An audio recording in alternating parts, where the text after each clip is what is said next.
학개서 1장 1절부터 11절입니다. 학개서는 구약 끄트머리에 있어요. 학개, 스가랴, 말라기, 그 다음에 마태 이렇게 나오잖아요. 그러니까 마태복음에서 앞에 성경에 있으니까 끄트머리에 있으니까 찾아보시면 됩니다.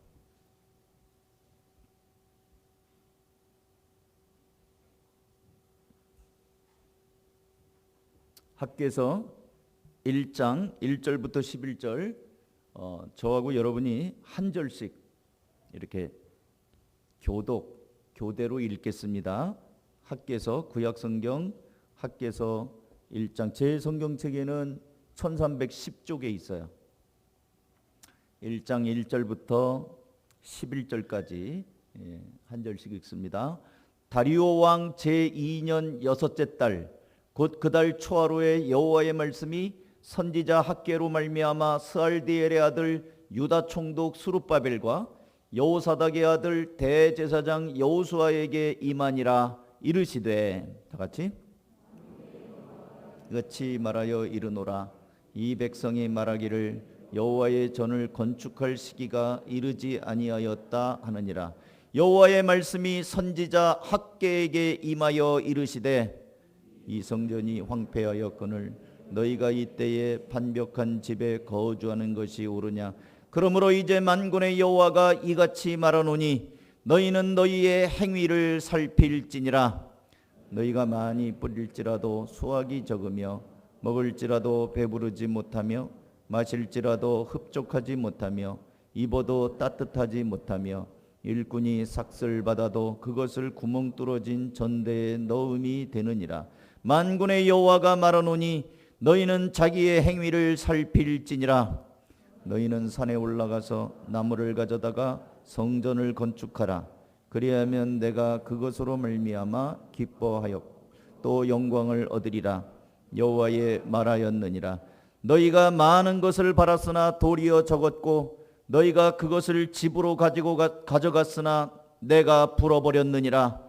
나 만군의 여호와가 말하노라. 이것이 무슨 까닭이냐. 내 집은 황폐하였으되 너희는 각각 자기의 집을 짓기 위하여 빨랐음이라.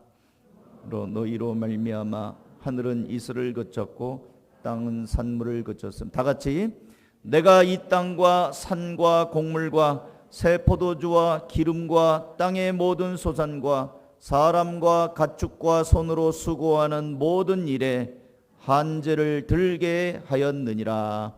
아멘.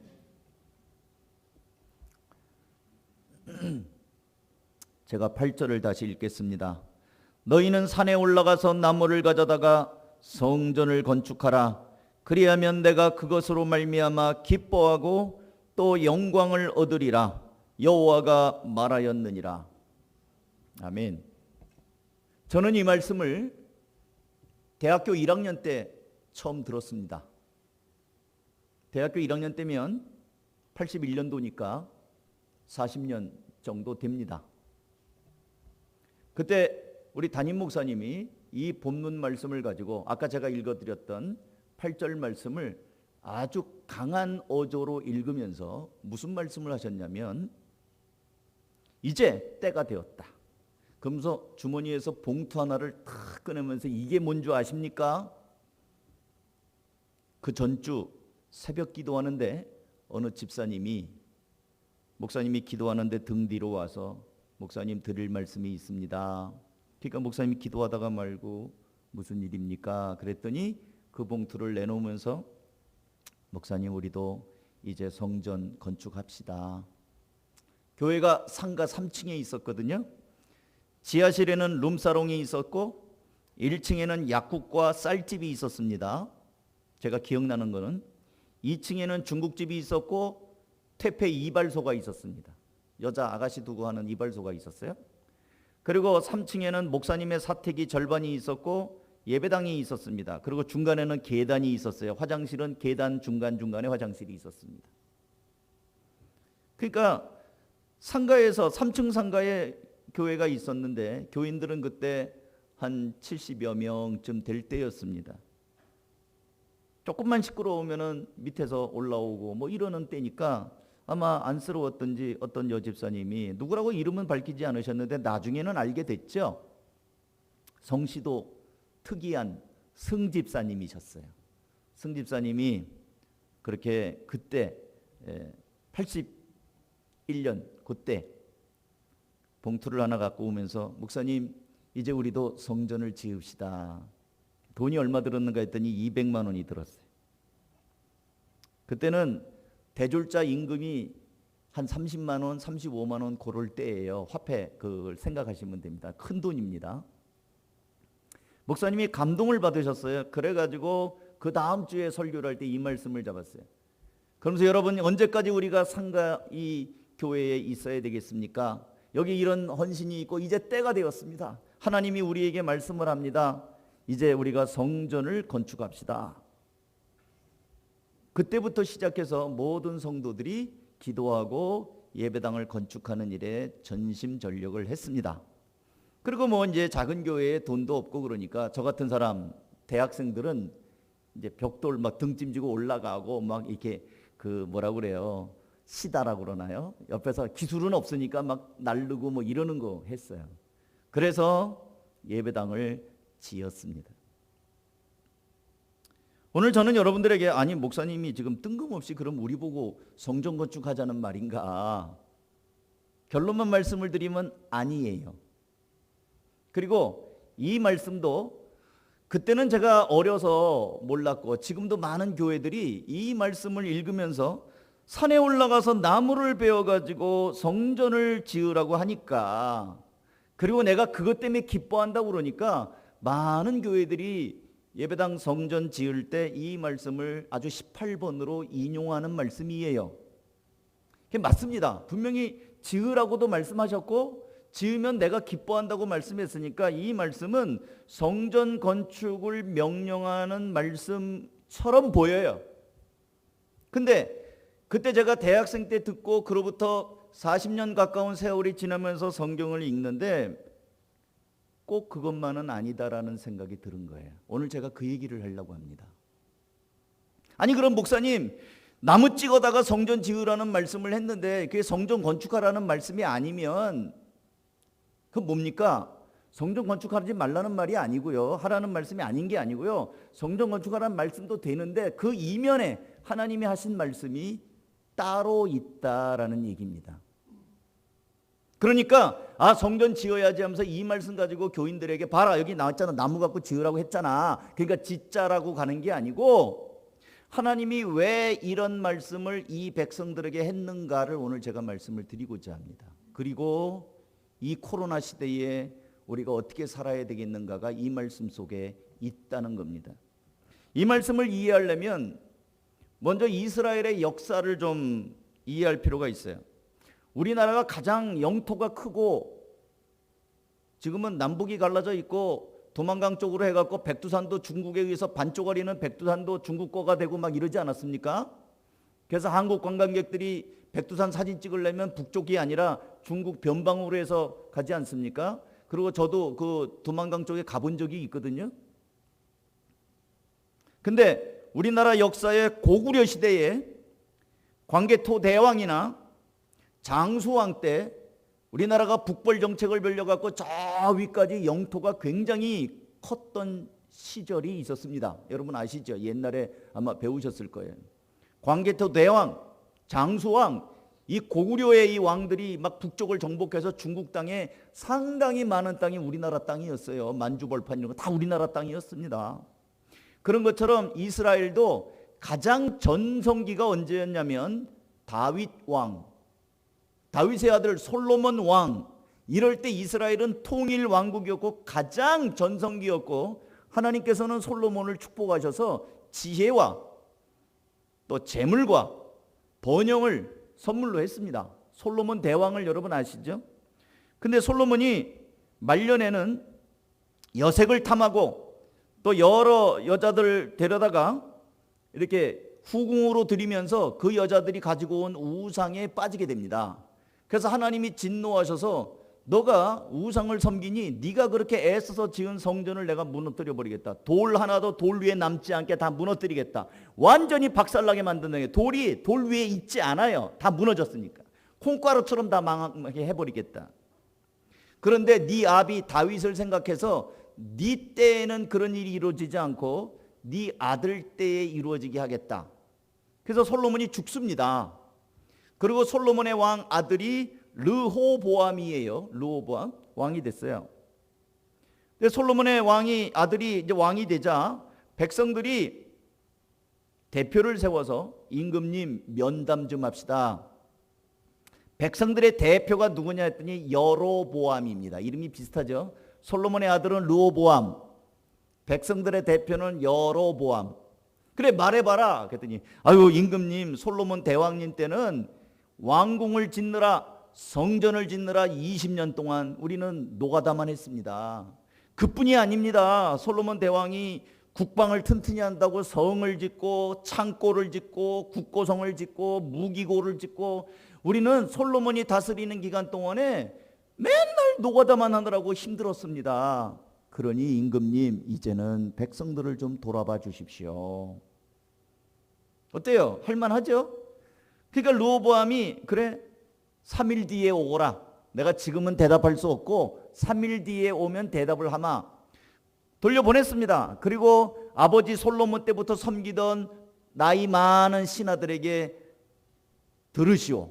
이 사람들이 이렇게 말을 하는데 내가 어떻게 대답을 하면 되겠소? 라고 하니까 나이 많은 늙은 신하들은 임금님 백성들의 민심을 살피셔서 그렇게 한다고 하십시오. 왕자가 좀 기분이 나빴어요. 그래서 이번엔 알았소. 그리고 또 다른 신하들을 부릅니다. 이 신하들은 젊은이들이에요. 젊은이들. 여보게들, 이 백성들이 이렇게 말하는데 내가 뭐라고 대답하면 좋겠소? 하고 젊은 신하한테 물어보니까 젊은 신하가 뭐라고 대답했을까요?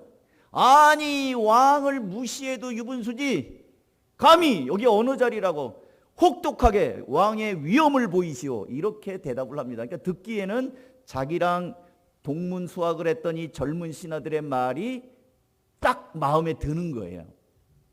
3일이 지났습니다. 이제 여로보암을 비롯한 이스라엘의 많은 사람들이 와서 임금님 말씀하여 주십시오. 그래 결정하셨습니까? 그랬더니 르호보암 왕이 엄한 표정을 지으면서 내 아버지는 너희들을 그렇게 다스렸지만 나는 혹독하게 다스리겠다고 그렇게 얘기를 합니다.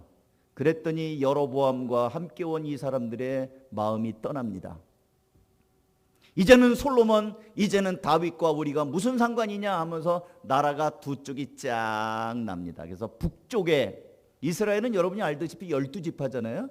10지파가 북쪽에 이스라엘 왕국을 만듭니다.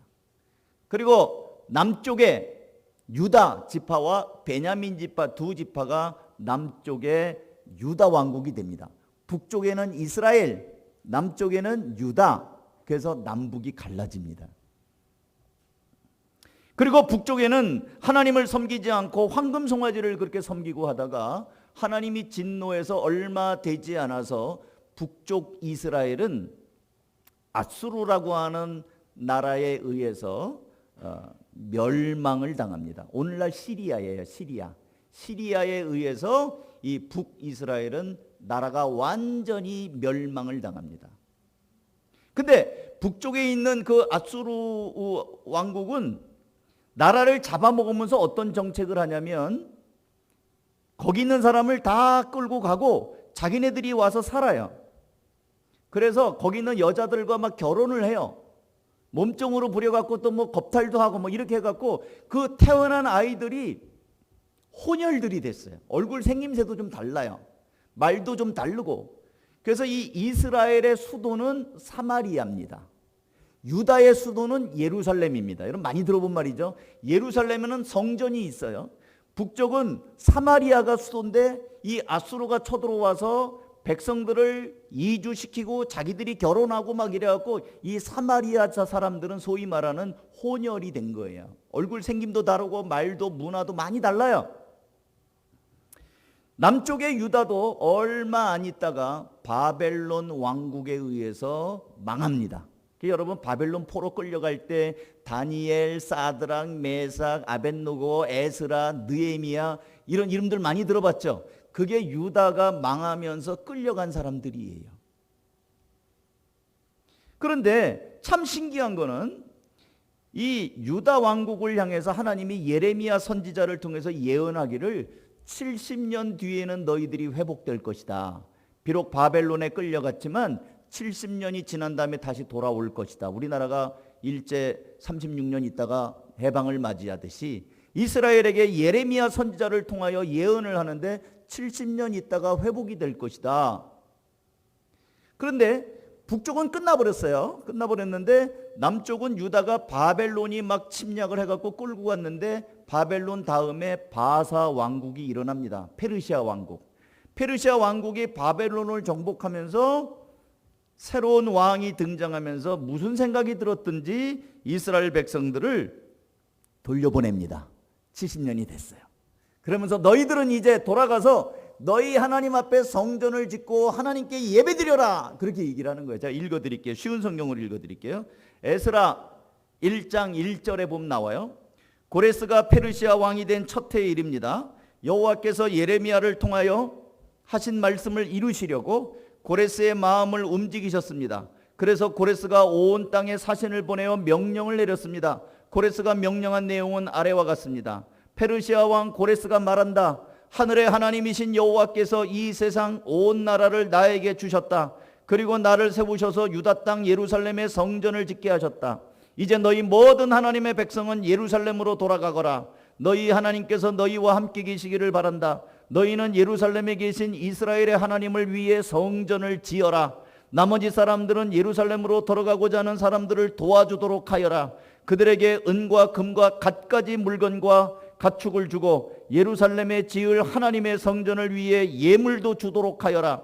그리하여 유다와 베냐민 집안의 지도자들이 예루살렘을 향해 길을 떠날 준비를 했습니다. 제사장과 레위 사람도 준비를 했습니다. 그들은 예루살렘으로 가서 여호와의 성전을 지을 생각이었습니다. 하나님께서 그 모든 사람의 마음을 움직이셔서 예루살렘을 향해 떠나도록 하셨습니다. 모든 이웃이 그들을 도왔습니다. 그들은 은기구와 금과 갖가지 물건과 가축과 값진 선물을 주었습니다. 그리고 성전에 바칠 예물도 주었습니다. 놀랍지 않습니까? 전혀 상관이 없던 페르시아 대왕이 자기들에게 포로가 됐고 여기서 종살이하는 사람들을 갑자기 보내는 거예요. 근데 성경 기자는 예언자 예레미야의 예언대로 70년 만에 과연 예루살렘으로 돌아가 성전을 짓도록 했습니다. 그래서 이제 성전을 지으려고 하고 있는 거예요.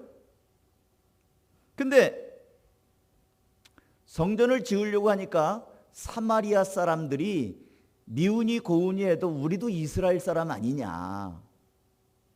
예?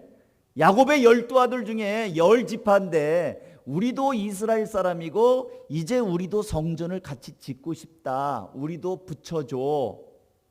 우리도 끼워줘. 그렇게 얘기를 합니다. 어떻게 해야 되죠? 그랬더니 그 말을 듣고 이제 성전을 짓기 위해서 올라온 사람들이 안 돼. 안 돼. 너희들은 하나님 앞에 부정한 사람들이요 혼혈들이요 너희들은 안 돼. 지금 이게 에스라 4장 1절입니다.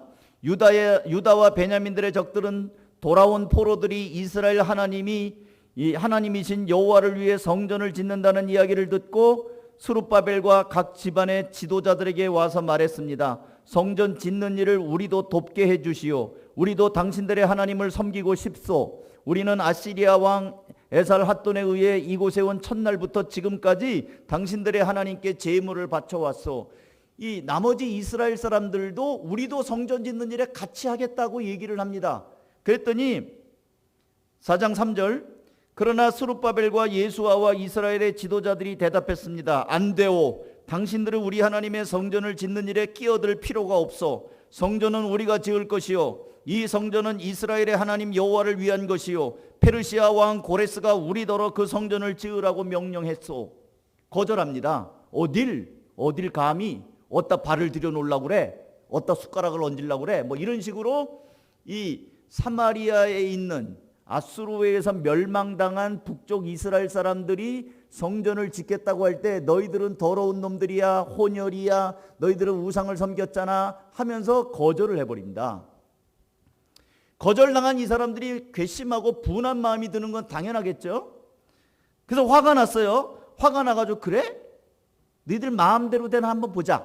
그래갖고 페르시아 왕한테 투서를 합니다.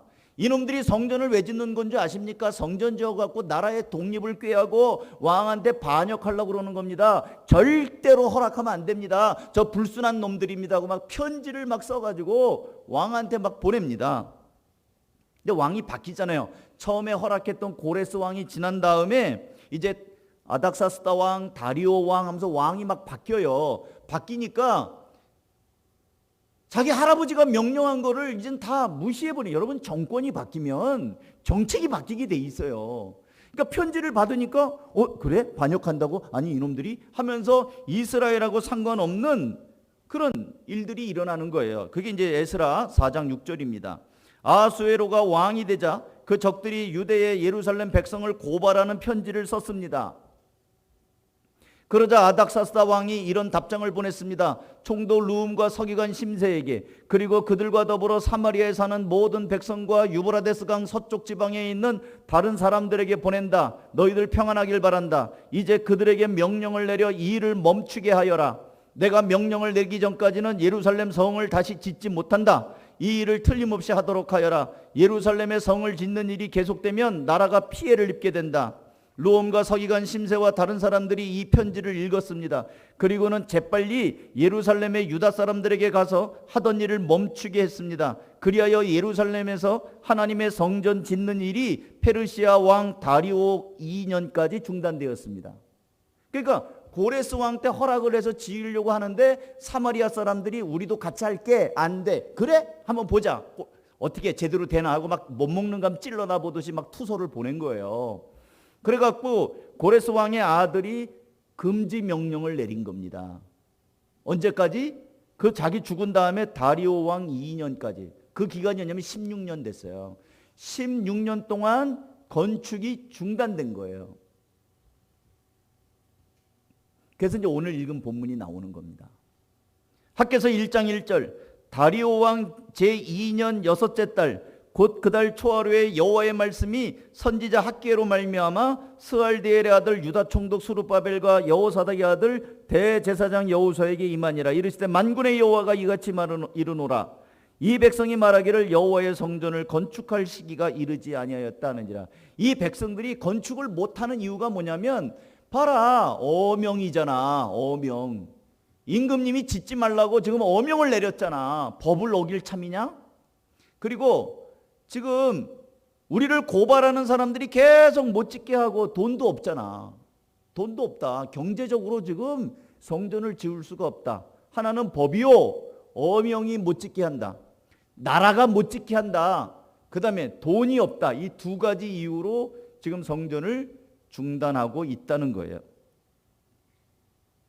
그러자 지금 이 학개 선지자가 하나님의 말씀을 읽으면 이제 계속 얘기를 합니다. 3절, 여호와의 말씀이 선지자 학개에게 임하여 이르시되 이 성전이 황폐하였거늘 너희가 이때에 판벽한 집에 거주하는 것이 옳으냐? 그러므로 이제 만군의 여호와가 이같이 말하노니 너희는 너희 행위를 살필지니라. 이거 제가 쉬운 성경으로 읽어드릴게요. 세 번역으로. 학개 예언자가 주님의 말씀을 받아 전한다. 성전이 이렇게 무너져 있는데 지금 너희만 잘 꾸민 집에 살고 있을 때란 말이냐? 판벽한 집이요, 판으로 벽을 한 잘 꾸민 집이에요. 나 만군의 주가 말한다. 너희는 살아온 지난 날을 곰곰이 돌이켜 보아라. 이 성전이 이렇게 무너지고 황폐하게 되었는데 너희는 잘 꾸미고 호화롭게 치장한 집에서 살고 있는 것이 옳으냐? 하는 책망을 지금 하고 있는 거예요. 그러니까 하나님의 성전을 짓는 일에 돈이 없다고, 경제적 이유로 없어갖고 아직은 때가 아니라고 그러는데, 말은 그렇게 하는데 너희들 지금 봐라. 집이 지금 얼마나 휘황찬란하게 지금 꾸미고 살고 있느냐. 돈이 없냐? 솔직히 한번 너희들 삶을 돌아봐라. 지금 학개 선지자를 통해서 그렇게 말하고 있는 겁니다. 그리고 성전 건축이 정치적으로 여건이 안 되고 경제적으로 안 돼서 못한다고 하는데 누가 들어도 당연한 명분이에요. 안 되잖아. 그러니까 못하고 있지. 난 뭐 안 하고 싶어서 그런 줄 알아? 하면서 누가 들어도 왕이 어명을 내렸고 돈도 없고 뭐 그러는데 그래서 못하고 있다라고 그럴듯하게 명분을 말하고 있는 거예요. 그랬더니 학개 선지자는 뭐라고 했냐면 내가 만군의 여호와다. 왕이 아니라 내가 왕이다. 그리고 너희들 돈 없다는데 너희들은 호화롭게 꾸미고 살고 있지 않느냐. 두 가지를 하나님이 지금 학개 선지자를 통해서 말하고 있는 것입니다. 그러니까 사랑하는 성도 여러분, 하나님이 지금 무슨 말씀을 하고 있냐면 성전 건축을 해라가 아니에요. 16년 동안 지금 살고 있는 너희들의 마음과 태도와 동기가 틀렸다는 겁니다. 그럴듯한 명분을 내걸면서 하나님을 떠나서 하나님을 불순종하면서 자기들의 세속적인 욕심들만 채워가면서 살고 있다라는 거예요. 처음에 이들이 바벨론 포로에서 돌아왔을 때 그때 이 고레스 왕이 이제는 너희는 천하의 하나님밖에 없으니 너희들이 하나님의 성전을 지어라. 돈이 필요하냐? 은금 모든 기구들을 다 줘라. 처음에 보낼 때요 은금을 다 보내서 줬어요. 건축할 재료들을 아까 다 줘서 보냈다니까요. 그러니까 돈 없어서 못 짓는다는 말은 말이 안 돼. 왜냐면 돈이 있어요. 이미 고레스 왕이 보낼 때 다 채워서 보냈어요. 문제는 뭐냐면 모함을 받았고요. 편지 투소를 받았고요. 어명이 내려갖고 못 짓는 어떤 상황은 됐죠. 근데 그게 1년이 지나고 2년이 지나고 3년이 지나고 16년 동안을 그걸로 굳어져 버렸다는 거예요. 그러면서 나머지 시간들에 뭘 하냐면 자기들의 집을 꾸미고 즐겁게 뭐 살아야 된다 하면서 자기 이 안락함만 꾸미고 사는 거예요. 근데 하나님께서 어느 날 찾아오셔서 경각심을 지금 말하는 것입니다. 하나님께서는 성전 건축을 하고 안 하고를 말씀하시는 게 아닙니다. 하나님은 온 천지 만물을 창조하신 하나님이시고 여러분 다윗이 성전 짓겠다고 할 때 네가 내 집을 짓겠냐? 하늘이 나의 발등상이고 땅이 나의 발등상이고 하늘이 나의 보좌인데 네가 이 조그만 집 지어갖고 나를 거기다 가두려고 하느냐? 내가 네 집을 지어주마. 하나님은 다윗이 성전을 짓고 싶다고 했을 때 그렇게 말씀을 하셨어요. 그런 하나님이 야 성전 안 져 괘씸한 것들 같으니라고 하면서 하나님이 삐져가지고 너희들 왜 성전 안 져? 언제까지 안 질 거야? 하면서 하나님이 성전 안 지어줬다고 지금 화내는 게 아니라고요.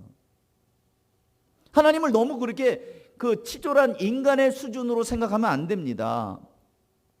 지금 하나님이 말씀하시고 있는 것은 그런 가운데서 나타난 백성들의 어떤 세속적이고 현실 안주하는 모습 이런 것들을 지금 책망하시는 거예요. 그래서 그 다음에 스가랴 그 1장 6절 이하에 보면 너희가 많이 뿌릴지라도 수확이 적으며 먹을지라도 배부르지 못하며 마실지라도 흡족하지 못하며 입어도 따뜻하지 못하며 일꾼이 삭슬 받아도 그것을 구멍 뚫어진 전대에 넣음이 되니라.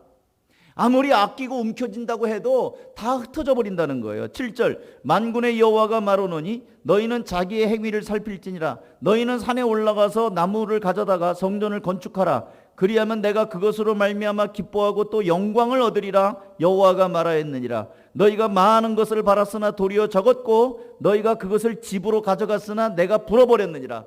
많은 걸 챙겨갖고 가도 하나님이 다 불어버렸다는 거예요. 그래서 없다는 거예요. 그런 분들이 있어요. 돈을 아무리 많이 들어오는 것 같은데 온데간데 없어요. 그 많은 돈이 어디 갔는지. 좀 살만하면 사고가 뻥뻥 터져갖고 다 나가버려요. 좀 모았나 했으면 또 누가 뭐 무슨 큰 병 걸렸다 나가고 어디 사고 났다 해서 또 그것도 보상금 줘야 되고. 아니 벌어도 없어지고 해서 그냥 맨날 그 도루묵이에요. 하나님이 불어버렸다는 얘기예요. 나 만군의 여호와가 말하노라. 이것이 무슨 까닭이냐? 내 집은 황폐하였으되 너희는 각각 자기 집을 짓기 위하여 빨랐음이라. 10절 그러므로 너희로 말미암아 하늘은 이슬을 그쳤고 땅은 산물을 그쳤으며 내가 이 땅과 산과 곡물과 새 포도주와 기름과 땅의 모든 소산과 사람과 가축과 손으로 수고하는 모든 일에 한재가 들었다. 한재가 뭐예요? 추워가지고 이 열매가 맺지 못하고 중간에서 떨어지는 게 한재 아닙니까? 그러니까 너희들이 그렇게 살기 때문에 아둥바둥 그런 모습이 그렇게 하면 잘 살 줄 알았느냐? 내가 줘야지 되는데 내가 다 불어버렸다. 그렇게 지금 하나님이 말씀하고 있는 거예요. 너희들이 열심히 일한다고 해도 얻는 것이 적은 이유는 아침부터 하루 종일 일하고 다닌다고 해도 마치 구멍 뚫어진 전대처럼 다 빠져나가고 남는 것이 없는 이유는 무엇인가?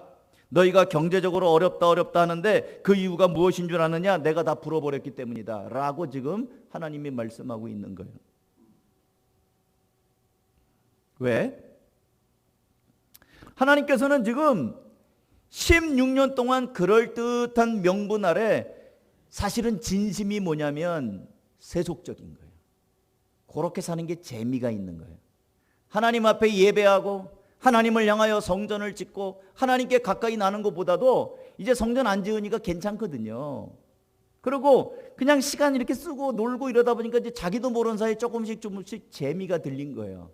그래서 이제 조금씩 그 생활이 익숙해지기 시작하는 겁니다. 살만한 거예요. 그러다가 이제 막상 하려고 그러니까 하기가 싫어지는 거예요. 하기가 싫은데 하기 싫다고 말하면 그러니까 아직은 아니야. 그리고 우리가 그걸 내면 돈도 없잖아 하면서 명분을 세우면서 안주하고 있는 거예요. 세월은 자꾸 지나가는데 성전은 여전히 무너져 있는데 그래서 하나님이 더 이상 두고 볼 수 없어서 선지자 학개를 통하여 지금 너희들 왜 이러고 있는가? 솔직히 너희 자신을 돌아보도록 하여라 라고 말하는 거예요. 이게 본문의 배경이에요. 그러니까 사랑하는 성도 여러분, 그냥 성전 지읍시다, 예배당 건축합시다, 성전 건축합시다, 그 본문이 아니에요.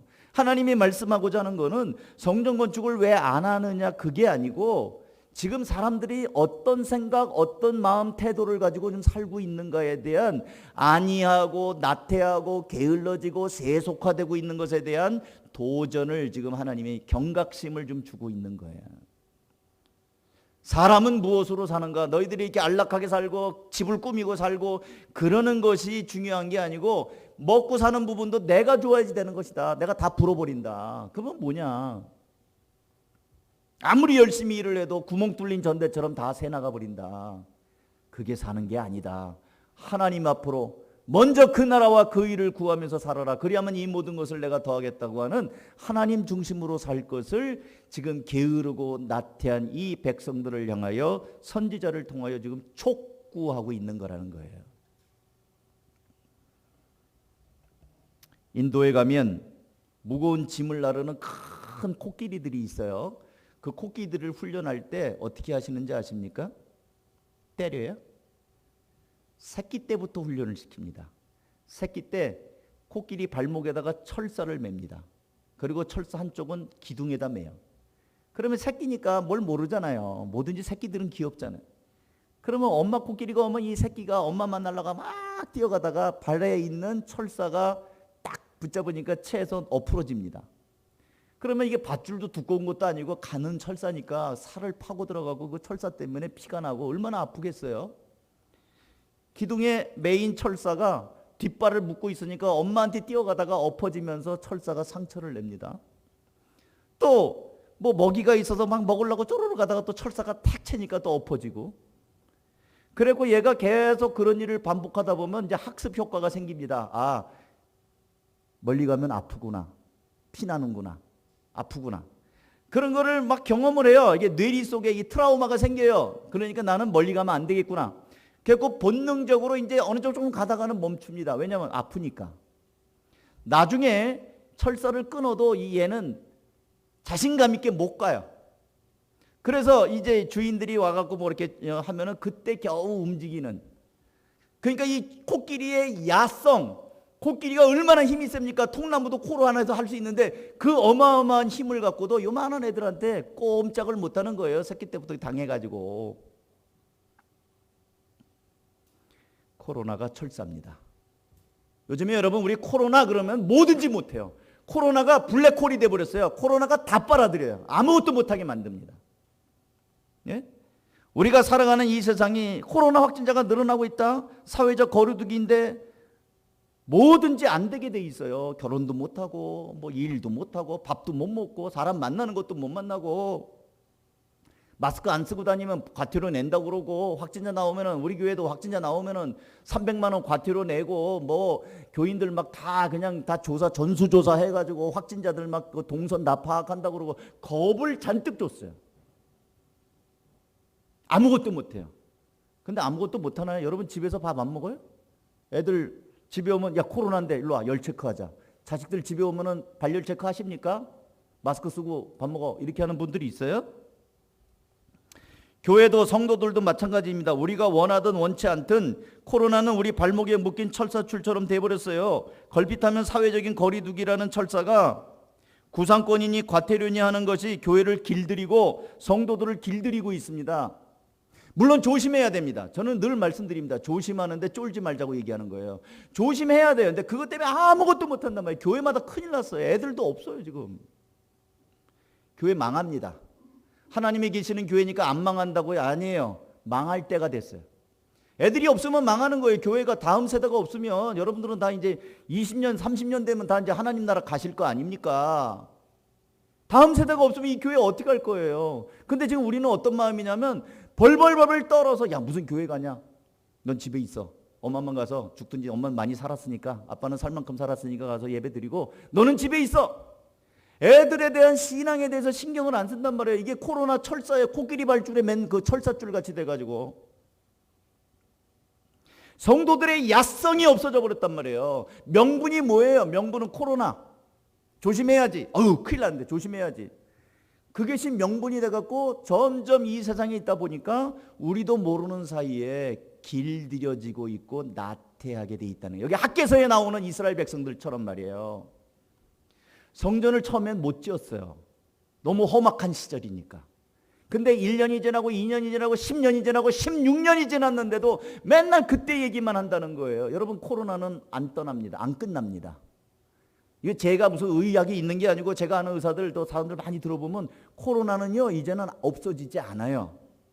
백신이 개발돼도 이제는 독감처럼 코로나는 없어지는 것이 아니라 어차피 위드 코로나랑 같이 살아야 돼요. 그럼 어떻게 하실 거예요? 코로나 안 끝납니다. 안 끝나는데 우리 신앙생활은 어떻게 할 겁니까? 그러면 코로나가 있는 중에 우리는 어떻게 할 것인가? 우리는 어떻게 신앙생활을 할 것인가? 우리는 어떻게 하나님과의 관계를 할 것인가를 나름대로 대안이 있어야 되지 않겠습니까? 근데 나도 모르는 사이에 영상 예배 드리다가 아이 재미없네 틀어라. 그것도 텔레비 딴가 무슨 뭐 쇼 프로그램으로 넘어가고. 그러니까 나도 보세요. 조금씩 이게 이 안주하고 있는 거예요. 그러니까 하나님 앞에는 예배드리지 않으면서 그럴듯한 구실은 코로나잖아요, 목사님. 근데 호화롭게 집을 꾸미며 사는 것처럼 하나님의 성전은 그런데 그런 것처럼 마음 태도나 중심 동기가 이제는 하나님하고 점점 멀어진다는 거예요. 마치 캐틀 속 개구리처럼, 주전자 속 개구리처럼. 개구리가 그런다고 그러죠?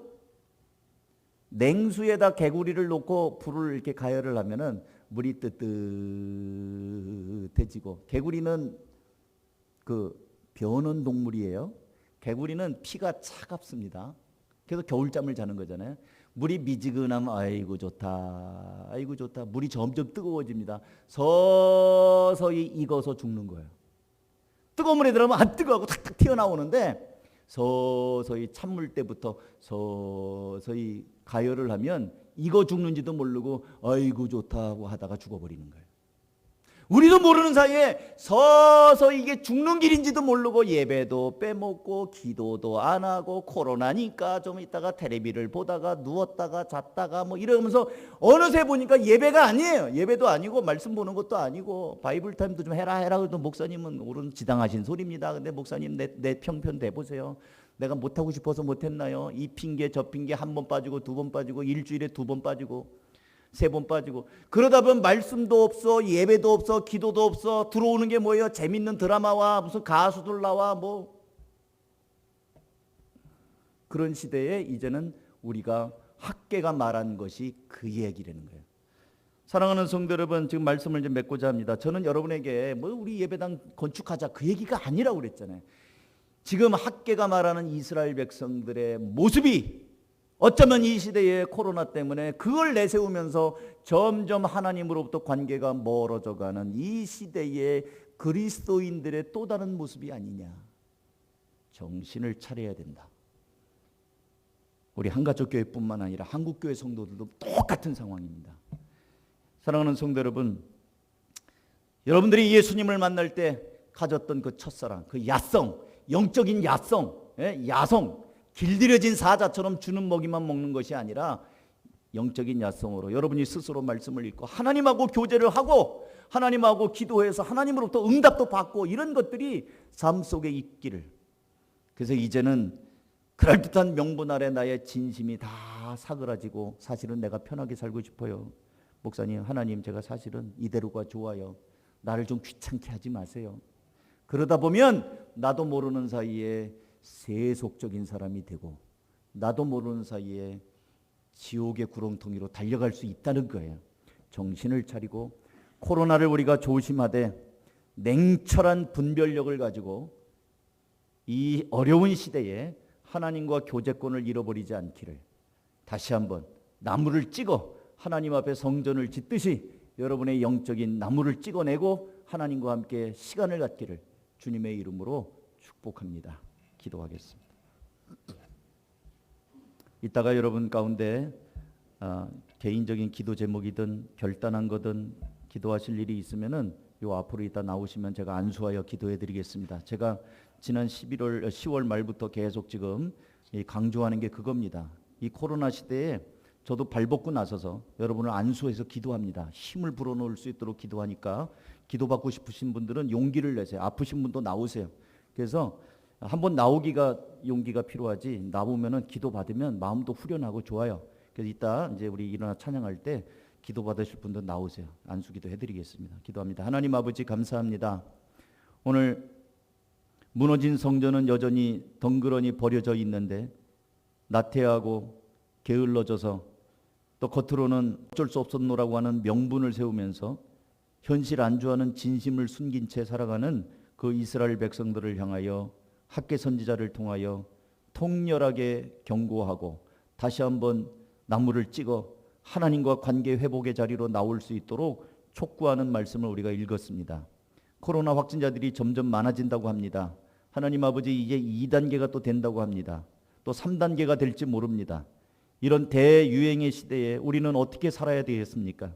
아버지 하나님 우리에게 지혜를 주시고 살아계신 하나님과 하나님이 어려운 때에 우리 영적으로 고갈되지 아니하도록 우리 사랑하는 성도들을 붙잡아 주시기를 원합니다. 개인 경건의 시간을 갖게 하시고 하나님 앞에 무릎 꿇고 기도하는 시간을 갖게 하시고 살아계신 하나님의 응답을 경험하며 있는 자리에서 힘있게 살아갈 수 있도록 다시 한번 영적으로 깨어있게 하여 주시옵소서. 힘을 주시옵소서. 다시 한번 회복의 은혜를 허락하여 주시옵소서.